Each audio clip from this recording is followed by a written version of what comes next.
What up? It's your boy T-Burn Reaction. Today's Wrestling Wednesday. So I was possibly gonna go haul over here. I might just do one, and this is just two versions of these. So I'm gonna do the first version of it, the original version of it first. You know what? I might still do both of them as well too, though. So this is most loved versus most hated WWE theme songs, and there's two versions of this. One that was made earlier, is made early in the years, and there's ones that made later on in the year as well too. I think I have that in order. I'm not sure. Yeah, I have the let me rearrange the order real quick. I'm back. So yeah, I'm rearranged for it in the order of when it was released though. So I'm gonna do the first version of it was with Wrestle Mafia from Wrestle Mafia. I did a reaction to their best of worst title reign, titles as well too. So but I saw he had some other videos I want to check out, so I thought these were the ones, some cool ones to check out as well too. So we want, because when it comes to wrestling, the themes matter.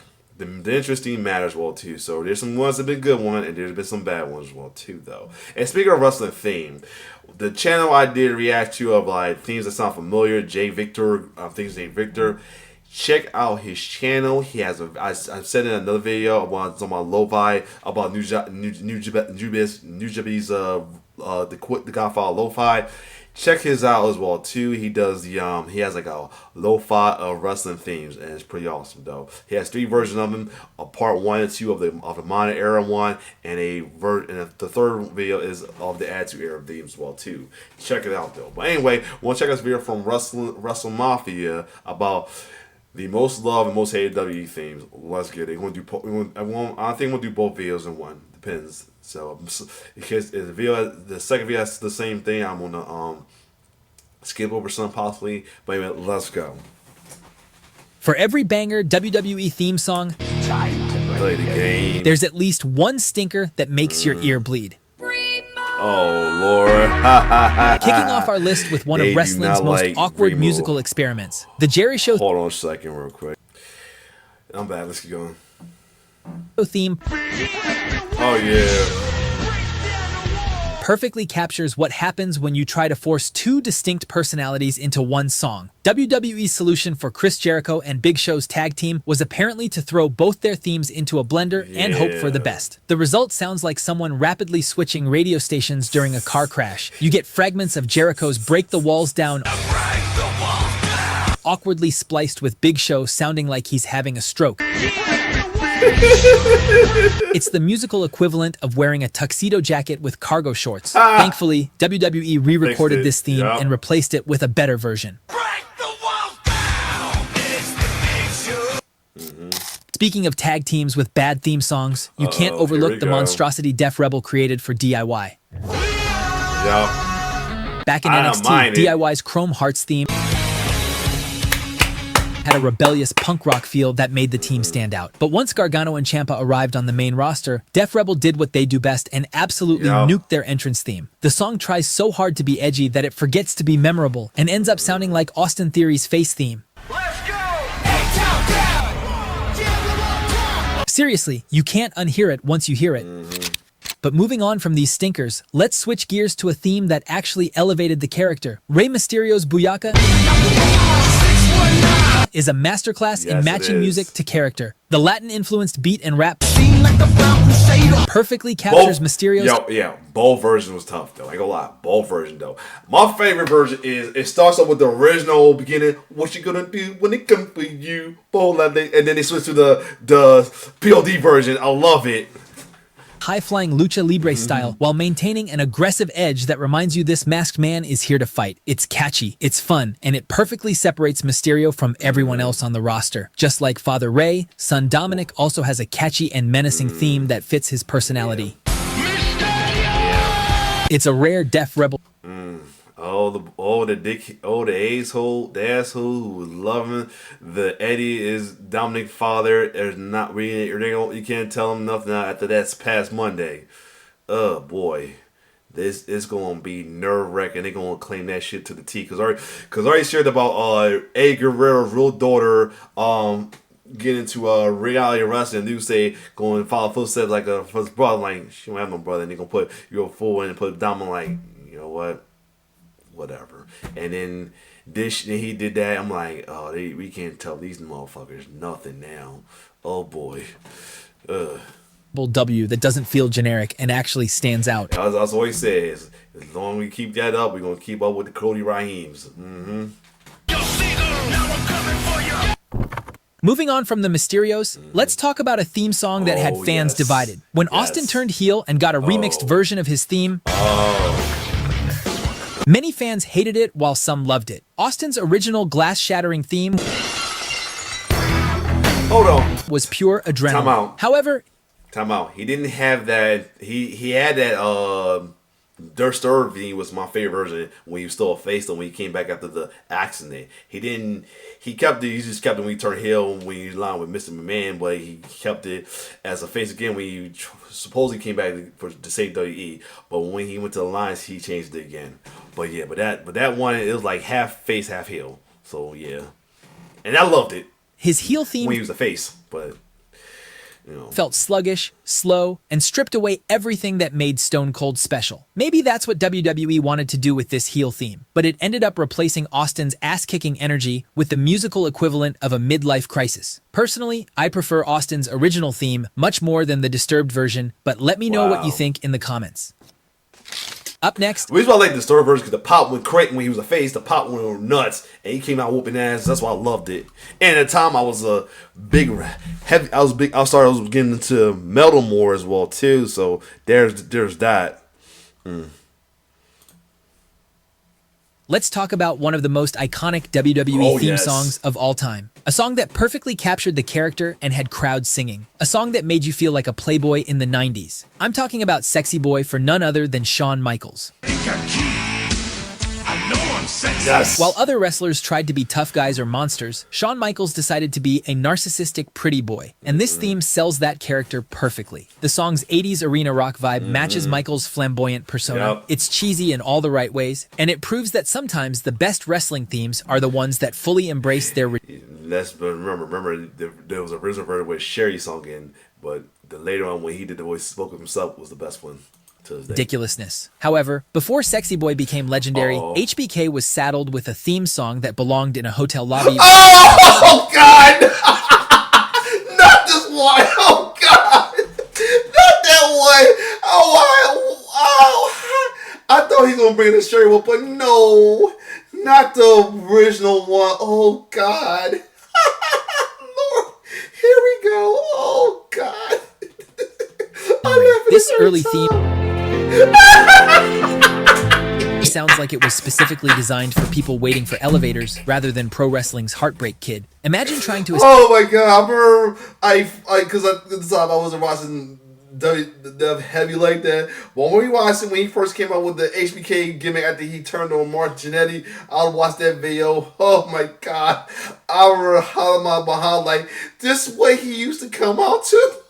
Oh God, thank God for Sherry. You know, he's a heel, I was booing him, but thank God for Sherry who did her own version of it, and then we can later on get the official version of it. Oh my God.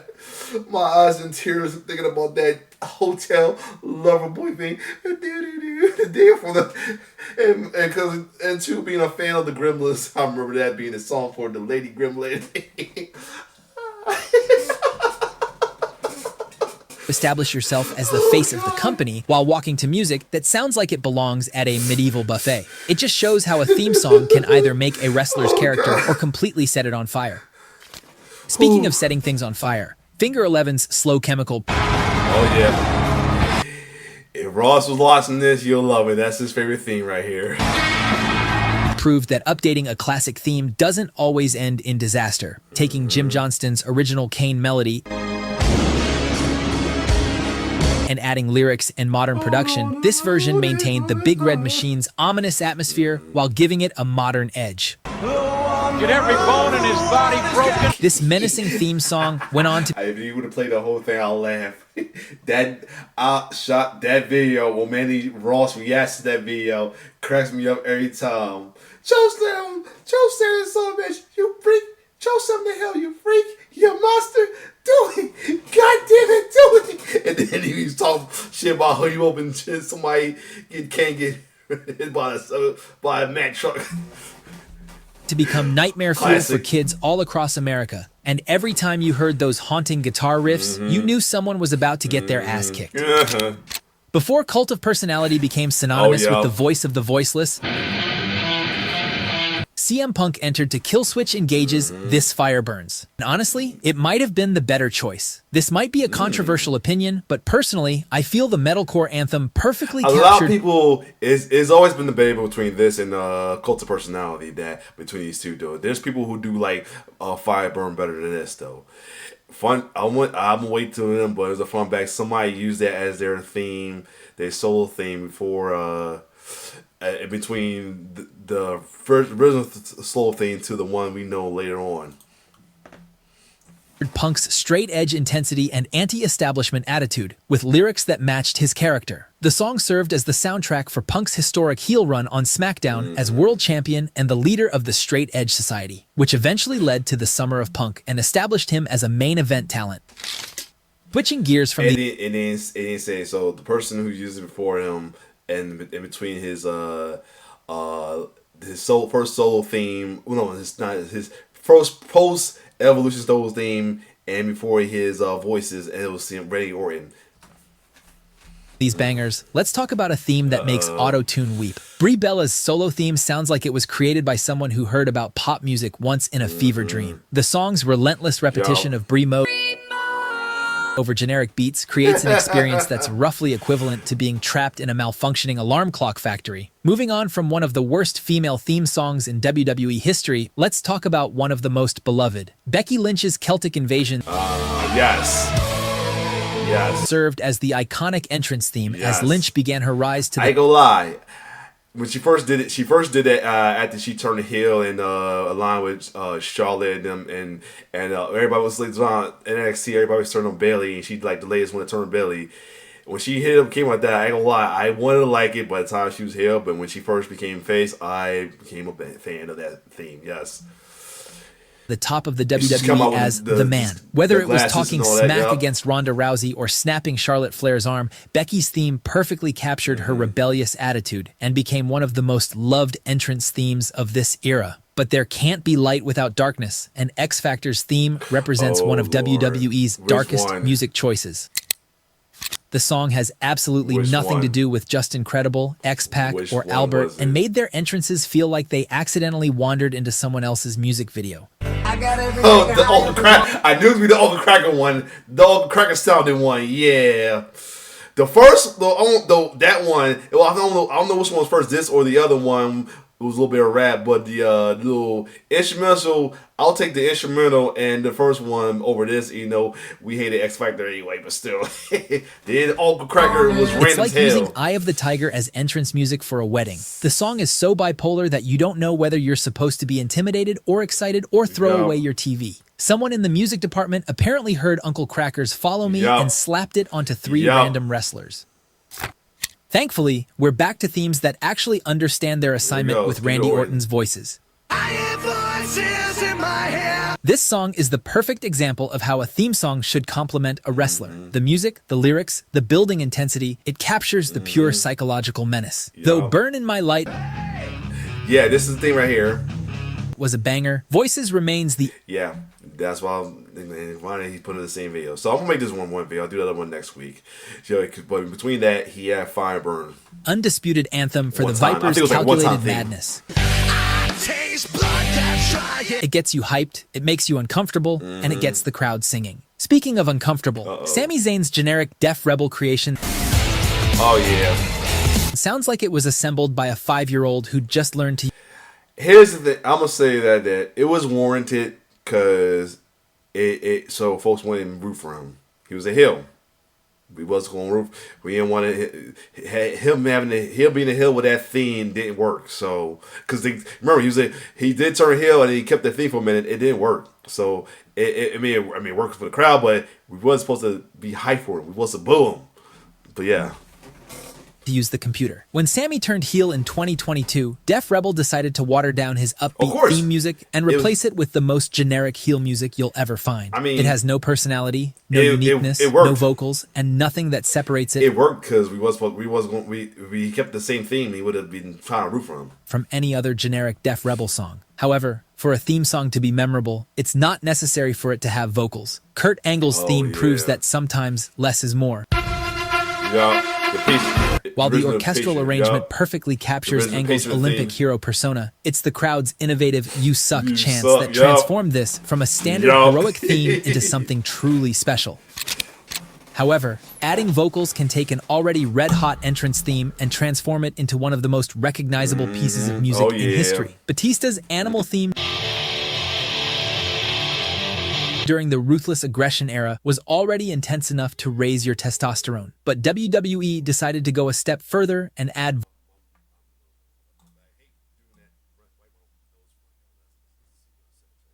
vocals to this banger. Saliva's Walk Alone captures everything that made Batista compelling during his prime. The song's heavy, methodical rhythm mirrors Batista's devastating in-ring style, while the lyrics perfectly capture his mentality.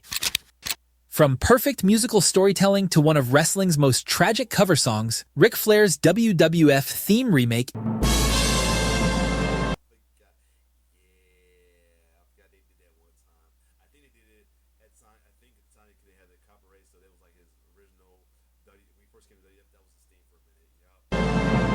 is what happens when you try to improve perfection with a Casio keyboard. The original WCW theme song for Flair was majestic, regal, and larger than life. However, this WWF version sounds like it was performed by a high school marching band having a particularly off day. It stripped away all the grandeur that made Flair's entrance feel like royalty. But the Nature Boy wasn't the only one Flair who suffered from bad theme remixes. His daughter Charlotte faced the same tragedy when Def Rebel decided to completely nuke her iconic theme music. Bow down, bow down, bow down. All hail the queen. The song tries to capture her genetically superior gimmick, but ends up sounding more like a bad cover.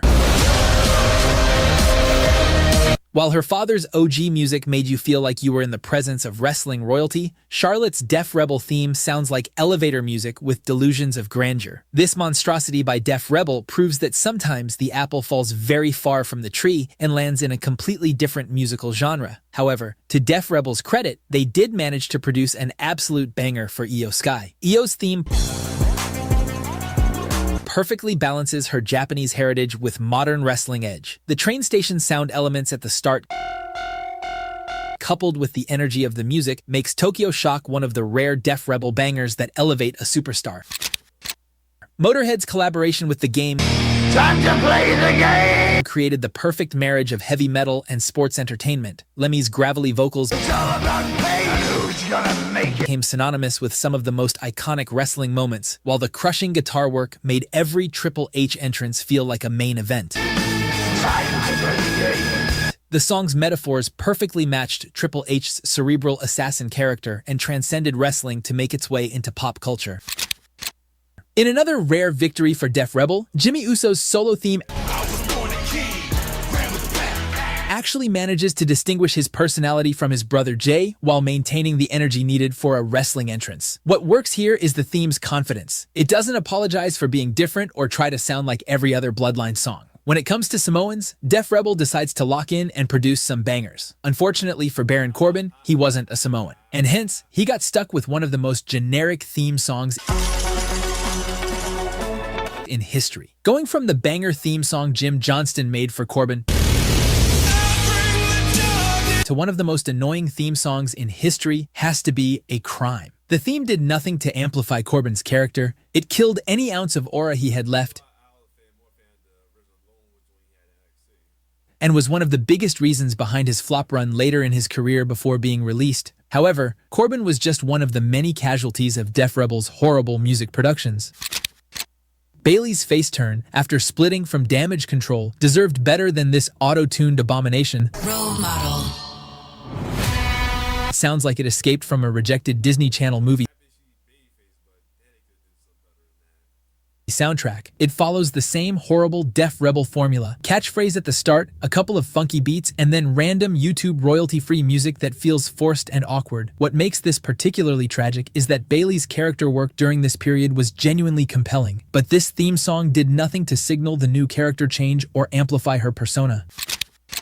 But up next, let's talk about a theme song that not only amplified a character, but became the soundtrack for one of the most iconic entrances in wrestling history. Few themes in wrestling history command the immediate respect and atmosphere of The Undertaker's funeral march. Jim Johnston's iconic adaptation for The Dead Man creates an entrance that transcends wrestling entertainment and enters mainstream territory. The song's deliberate pacing forces audiences to wait and builds anticipation, while establishing The Undertaker as something otherworldly. What makes this theme legendary isn't just its spooky effectiveness, it's how the music itself became a character, with those opening gongs triggering loud reactions from crowds for almost 3 decades. But enough of glazing the old era, let's talk about a banger theme from this current era of WWE. Cody's Kingdom represents everything right about wrestling themes. It tells a story, Wrestling. Thank you for letting him keep that theme. He started out in TNA, took it to took over to Japan and Ring of Honor, brought to AEW, and brought it back here. Thank you. One of the rare things we ever seen in wrestling. And if he must go homeland, at least let him keep it there. There's more than one royal family. it fits the character perfectly and gives crowds something to sing along with. The song's vibe captures Cody's journey from wrestling royalty to main event star, while downstage Always said it was like an anime theme, for real. Like I always imagine like every era of that of when Sissy used it was like an anime intro going on. The first one is his journey leaving WWE to go to TNA, then going to Ring of Honor, New Japan with the Bullet Club and all that, and AEW, and then return to WWE and all that with different arcs. One being with Seth, then the Bloodline arc, and then the Roman arc, and all this other arc. It was lovely. Its powerful vocals make every entrance feel like a coronation. However, not every multi-generational wrestler gets to have a banger theme. Tamina's first WWE theme song is perhaps wrestling's laziest musical effort. Repeating someone's name over generic beats isn't music composition, it's just lazy production. For a performer who was supposed to be intimidating, this theme did the complete opposite and made her feel like a cartoon character instead of a genuine threat. But even Tamina's entrance theme feels like a masterpiece when you listen to this next monstrosity.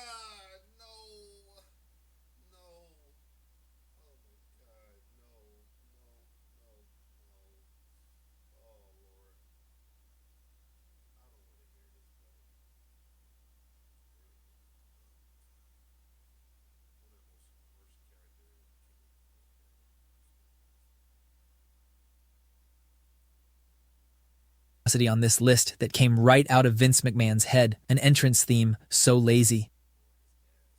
A musical piece so horrible that it would make fans go to sleep. Bastion Booger's theme was the perfect mix of cringe and laziness that makes even Def Rebel look good. The snores, the random hammer sounds, simply has to be the worst theme song in WWE history, bar none. But moving on from entrance themes that'd put you to sleep, let's talk about a theme that'd get the crowd singing. Alter Bridge's Metalingus transformed Edge from tag team specialist to legit main event star. The song's explosive opening immediately grabbed attention, while its vocals and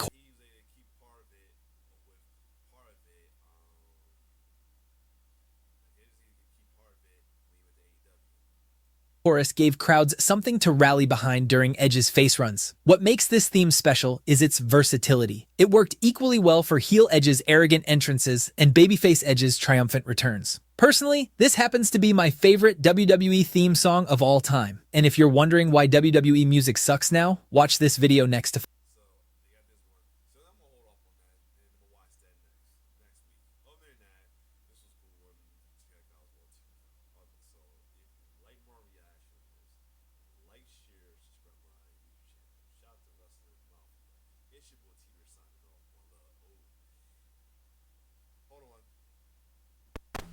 I'm not sure when my mic went out. If it did, fuck, I'm so sorry. I just happen to know that my bar was hella low, so I apologize ahead of time. I'll put apology on the comments about the mic. Other than that, your boy T-Bear signing off. One love.